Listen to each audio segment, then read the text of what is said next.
Assalamualaikum warahmatullahi wabarakatuh. Perkenalkan, nama saya Witri Ainingsih dari kelas 3F NPM 1852024 Di sini saya akan melakukan UAS pijat olahraga dimulai dari materi pertama hingga terakhir. Selamat menonton. Untuk materi yang pertama yaitu eFluoride atau stroking. Yang dibagi menjadi dua.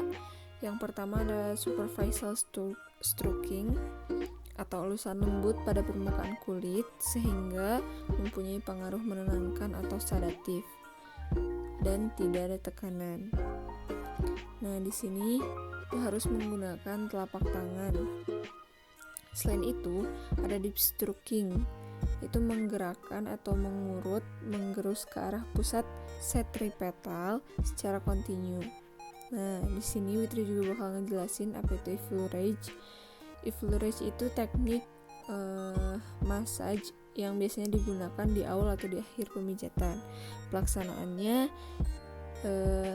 jari tangannya itu harus rapat dan memijat sesuai dengan arah jantung. Dilakukan secara berirama atau kontinu. Nah, selain itu ada juga pengaruh mekanis dan fisiologisnya. Pengaruh mekanisnya itu membantu kinerja pembuluh darah atau vena dan menyebabkan timbulnya panas tubuh sehingga dapat berfungsi sebagai pemanas atau warming up. Selain itu ada pengaruh fisiologis yaitu bila gosokan kuat akan mempengaruhi sirkulasi darah pada jaringan paling dalam atau otot. Bila gosokan sedang mengaktifkan sirkulasi pada pembuluh getah bening atau limfe, dan sedangkan gosokan lambat dapat menghasilkan pelebaran pembuluh darah atau vasolidasi. Nah, untuk materi yang kedua itu ada Petri-Sage kneading. Ada 5 cara. Yang pertama ada pelamar, thumb, fingertip, lalu knuckle, dan open sea. Nah, Petri-Sage ini bertujuan untuk mengembangkan elastisitas, mengaktifkan aliran darah, memperbaiki penggantian nutrisi dan pembuangan, merangsang syaraf motorik, memperbaiki fungsi otot. Selain itu, Petri-Sage ini adalah gerakan pijat dengan tekanan yang diberikan agar menekan pada bagian otot. Nah, biasanya gerakan Petri-Sage ini itu menguleni, meremas atau menggulung kulit, mengangkat, dan lain-lain. Biasanya Petri-Sage ini memijat menggunakan telapak tangan yang empuk, permukaan jari, dan jempol. Seperti itu.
Lalu lanjut ke materi selanjutnya, yaitu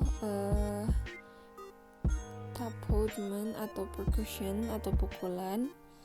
Nah, di sini ada 7 cara, ada macam-macamnya. Yang pertama itu hitching, mencincang dengan pinggir luar telapak tangan atau jari yang terbuka. Lalu beating, memukul dengan kepala bagian dalam. Lalu clapping, memukul dengan telapak jari. Setelah itu ada cupping, menepuk dengan telapak tangan yang dicekungkan dan menimbulkan bunyi pok-pok. Selanjutnya typing, seperti mengetik. Lalu spitting atau mencapit. Lalu chucking atau menjepit dan melepaskan secara bergantian. Nah, biasanya tap movement atau percussion ini untuk mempengaruhi pekerjaan kulit, jaringan ikat di bawah kulit, dan pekerjaan syaraf dan otot. Selain itu ada juga bagian tubuh yang tidak boleh dimassage dengan manipulasi ini, yaitu perut, kepala, daerah pinggang, karena ada organ ginjal. Manipulasi ini juga hendaknya dilakukan secara berirama dan kontinu. Manipulasi ini terdiri dari serangkaian tamparan atau pukulan yang lunak pada tubuh. Tangan-tangan biasanya bekerja secara bergilir dan pergelangan tangan diusahakan agar tetap fleksibel sehingga gerakan dapat ringan, ngeper, dan merangsang.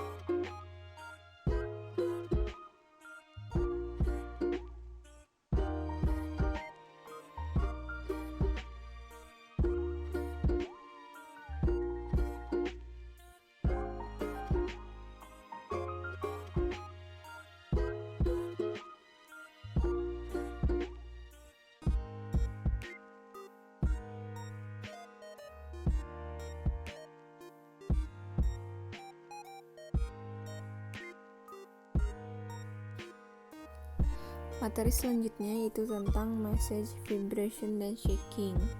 Nah, apa itu massage, vibration atau menggetarkan? Itu dimaksud dengan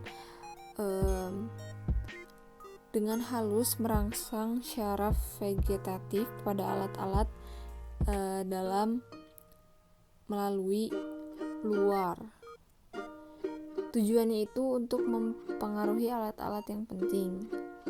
Nah, tekniknya itu getaran ini dapat diberikan melalui ujung 1 jari, 2 jari maupun 3 jari yang dirapatkan. Caranya dengan menggoyangkan siku, jari-jari yang ditekankan pada tempat yang dihendaki, kemudian kejangkan seluruh lengan tersebut.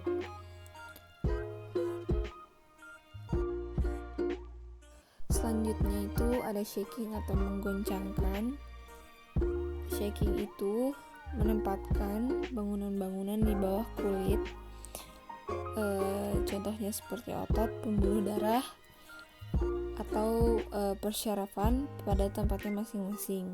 Tujuannya itu untuk memudahkan pengaliran atau pertukaran zat dalam bangunan-bangunan tersebut pada tempatnya masing-masing. Teknik shaking ini pada umumnya dapat dikerjakan dengan 1 tangan, tetapi dapat pula dikerjakan dengan 2 tangan bersamaan. Khususnya tempat yang lebar-lebar, misalkan di daerah perut atau di paha bagian atas. Lalu arahnya itu naik turun bebas. Yang penting diharapkan ototnya itu harus tergoncangkan semuanya. Nah, ini salah satu contoh di bagian lengan seperti ini.